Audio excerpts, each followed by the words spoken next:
Hello and welcome to Men of the Den. My name's Eric and it's Friday.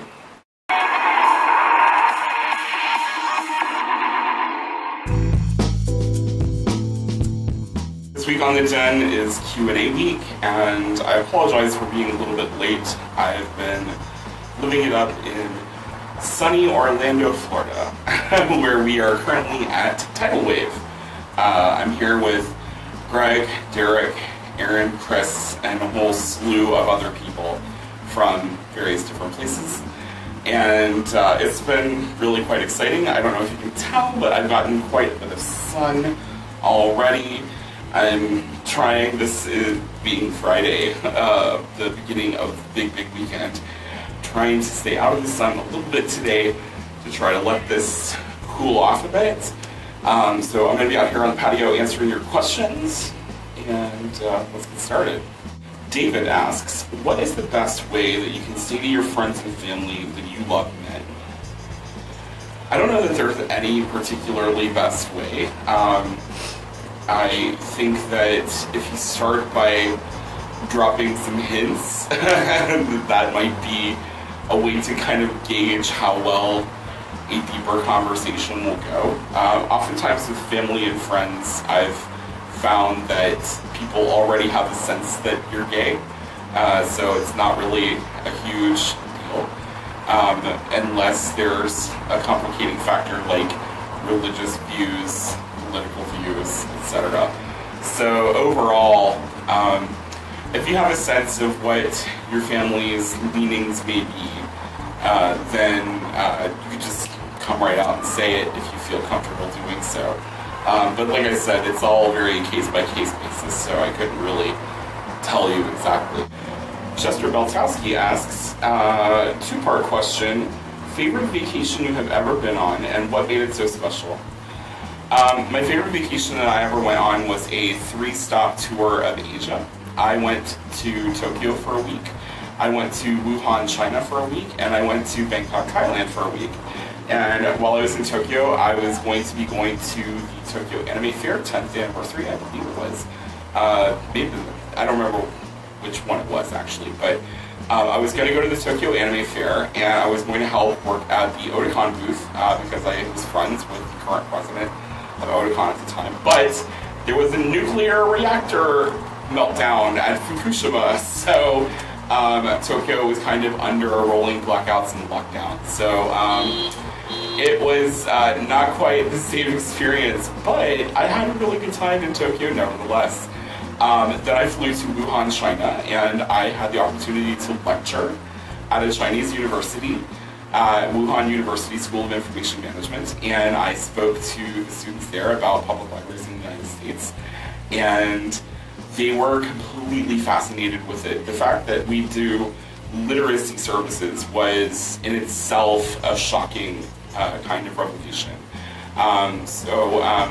Yeah, that was really cool. And then I went to Bangkok after that, and I got to participate in a festival that doesn't get enough recognition. It's called Songkran, and Songkran is their water festival. It's kind of a Thai New Year celebration. It's where they bring out all the Buddha statues and they wash them in the streets. But this has turned into this whole big, like, throwing buckets of water on other people, and like people have super water guns, and they come up to you with the chalk that they use to bless you in the temple, and they just like slather it all over your face. It's absolutely amazing. And so like I was on this trip by myself, staying with friends the whole time, and I just had such a life experience like from this whole trip. It was really quite something. So Chester, if that, I hope that answers your question. I really do hope that was a good one. Jack asks, an article has been surfing social media recently claiming that bears are more likely to have low self-esteem and engage in riskier sex acts than other gay tribes. What are your thoughts on this claim? Well, Jack, I haven't had a chance to read the article because the article is behind a paywall at Wiley Sciences, and I haven't done the research to look at what it is, but from what I understand, in the article. This is an article that came out in the Clinical Journal of Nursing, and several different gay news beats have picked it up. Gay Star News, Pink News. A lot of the UK sites specifically picked it up. So it's probably a British study, but they looked at information that had been gathered over 11 different reports in the United States. So I'm guessing that these cover a broad time span, and it's unclear what that actually means in terms of the research, whether it's new or old or fresh or dated. It's questionable. But, I mean, the things that they talk about are bears have more of a tendency to have physical health problems, which, no shit. That's not surprising in the slightest, because a lot of bears are bigger, more overweight, or larger guys in general. This is where we find those people that want us. There's also a claim that there's more of a tendency for low self-esteem issues. Again, no shit. Society stigmatizes people who are bigger and overweight. This is unsurprising.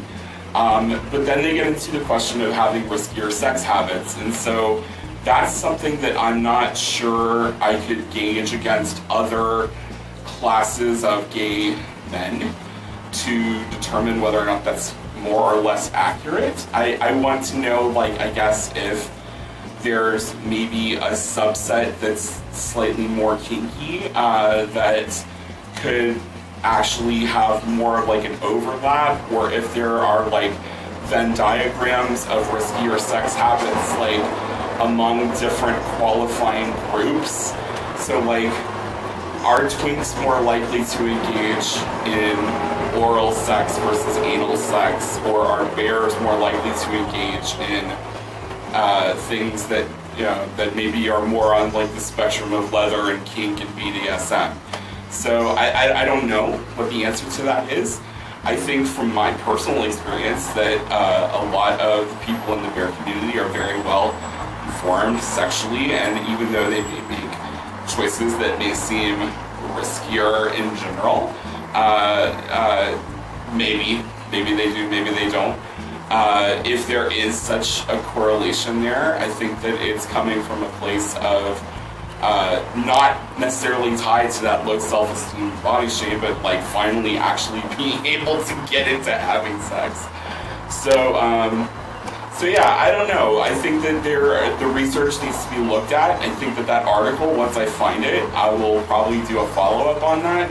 But I think that some of it's obvious. I'm unsure about how this particular article focuses on sexual habits and whether or not there are other mitigating factors that lead to that riskier sexual habits component. There probably are. So that's my video for this week. I hope you enjoyed it, and forgive me, my voice is going at this point. I have been yelling and screaming at rugby matches for a week and talking over top of loud pool music here at Tidal Wave, and my voice is like pretty shot at this point. But I hope you enjoyed this video, and if you did, please give me a thumbs up. If you want to see more videos like this, please subscribe to our channel. You can find us on YouTube, Facebook, Twitter, Tumblr, and Instagram as Men of the Den. And I'll see you all next Friday. Cheers!